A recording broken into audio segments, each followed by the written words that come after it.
Hello, my name is Kyle Sundgren. I am a straight ally for the gay community. And I know what you're saying to yourself. No, you're not with that shirt. Why can't a straight guy like Lady Gaga? She's fucking awesome. Anyway, that's not the point of this video. I am in the midst of making and editing a documentary, kind of a dream project of mine. I go around and interview people from the gay community, let them tell their tale, and in the process educate people that may not understand or necessarily accept the gay community. Because my theory is, if you just got to know a gay person, you'd realize there's nothing to be afraid of. So what I've done so far is with a friend of mine, Bernardo Pantoja, we spent about a week and a half recently in Los Angeles, and we interviewed 10, 12 people from the gay community, all aspects, and we let them tell their tale. And the goal is give people a taste, see what we're trying to do, and hopefully raise more money donation-wise to do this documentary across all of America, not just Los Angeles. As accepting as California is, there's a little bit of struggle, certainly, with the gay community, but it's got to be 10 times worse in a place like Alabama or anywhere in the South. So I'd love to get those tales out on this documentary, make it feature length. There will be a link somewhere in the frame, I don't know where, so I'll just point everywhere, and it'll just, if you like what you see, if you'd like to see it expanded out, donate what you can. Anything would help. I promise you it'll help. Take a peek at what we did. This is an interview I did with Tom Adler, who is the owner of the Essential Gay and Lesbian Directory. It's got Yellow Pages, and he'll tell you all about it, and hope you like what you see. Thank you for watching. I'm the owner of the Essential Gay and Lesbian Directory. We also are online at gayandlesbianpages.com. And also we are a mobile application, which is doing very, very well, which is Essential Gay Directory. It's actually a directory for gays and lesbians, but it's also a directory for straight people. You know, we have a lot of things besides just gay-oriented things, but we have dog parks, we have vegan recipes, we have drink recipes. We have a lot of things that can appeal to both communities, but we are a gay directory. And I would say also because our community is so strong in terms of word of mouth and referral business, that's a perfect directory to be in because of the fact that a lot of people in our community have the directory. They know the name of a business, but they don't know their phone number. So, it's something where they can either look it up, or they can go on our online or our mobile, and find out who it is that's gay-owned or gay-friendly. Example would be, a lot of guys out there that are gay or lesbian, or women that are lesbian, they might have a half-naked calendar of somebody up on their refrigerator. Or they may have gay things that are in their home, a picture of them and their partner or their friends or whatever it might be.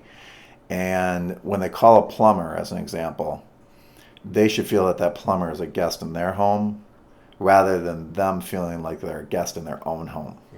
So do you have a story or experience of you vet a business only to find out, no, they're not getting in? I've had a situation where somebody was in, and it was a dentist, and got feedback from one of the end users of the book that the person was the doctor was very sensitive about treating anyone that was HIV positive. Again, not real smart person. So, I said, no, you will never be in this book again. Because I investigated. It's not just that quick of a thing. It was, I investigated a little bit more. Kept getting the same type of comments coming up, that it was enough for me to say, you're not going to be in the book anymore. Yeah. This just isn't a fit. Is being gay a choice? No. It is not a choice. It's something that is inborn. So when did you first realize that you were gay and different from your friends? I realized I was gay probably as young as like 5. I definitely was more wanted to be closer to men than women. Who did you first come out to? was kind of outed actually. So it was a situation where I was working at the health club, Bally's. I used to be a manager at the Bally's Health Club in Green Bay, Wisconsin. And one of the guys there that was visiting from Milwaukee, Wisconsin, and we had gotten involved. That was the first person that I'd been with. And he basically then outed me to like other people in the health club and all that kind of stuff. But first person I probably really came out to was my mom. I told her, I said, look, I haven't been as communicative lately with you and stuff like that, which is kind of weird because I'm usually pretty open with them. And I said, your daughter. I said, well, you have two in the family now. And that's kind of how I told her. What was their reaction? Her reaction was, she thought that people that were gay or lesbian, and maybe they were back then, were kind of miserable. People didn't really have a strong relationship, didn't have children, and all those things that made up her world. Because she came from a very small town as well in Wisconsin and never really traveled outside of that. My dad didn't tell him at all, and then she told him. And when he called me at the health club I was working, and and I said to him, I said, Dad, I said, I know you know what's going on and stuff like that. I said, do you need to talk about this, or do you need some counseling yourself? Again, not going like, hey, I need counseling, just do you need some counseling? And he's like, no. He goes, no matter who you are or what you are, I will always love you. And that was big. That was big to hear, from your dad. Do you think it took your parents by surprise? I don't know. Because I was so trying to cover up the fact of being gay by really being into football and really being into sports and really being into working out myself, which, you come out to LA and you find out working out and all that kind of stuff is kind of a gay stereotype in and of itself. Right.